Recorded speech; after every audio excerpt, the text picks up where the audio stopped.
Tervetuloa Artmanin mökkiolympialaisiin. I go back? 2025.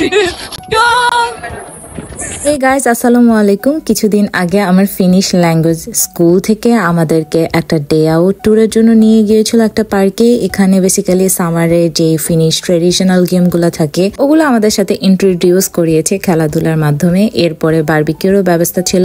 ফিনল্যান্ডের সব পার্কে এরকম বারবিকিউ সিস্টেম আছে। সামারে সবাই পার্কে বসে এরকম বারবিকিউ করে, এটার জন্য কোনো পারমিশন লাগে না।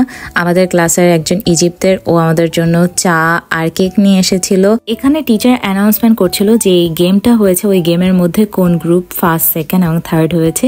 এরপর আমরা সবাই মিলে মজা করলাম। আর এখানে আমার ক্লাসমেটরা ফিনিশে কিছু বলছিল। এখানে ওরা ফিনিশে বলছিল যে আমরা সবাই ক্লাসমেট। যেহেতু আমরা ফিনিশ কথাটা নতুন শিখছি, তো যখনই আমরা ফিনিশ বলি আমরা হাসতে থাকি বাচ্চাদের মতো। ফিনল্যান্ডের সামারটা খুবই সুন্দর, খুবই স্বল্প সময়ের মতো থাকে, ম্যাক্সিমাম 2.5 মাস। তাই ওরা সামারে বিভিন্ন ধরনের পার্কে অ্যাক্টিভিটিস করে থাকে। আমার আজকের ভিডিওটা এখানে শেষ হচ্ছে। দেখা হবে আপনাদের সাথে কোনো নতুন ভিডিওতে। খোদা হাফেজ।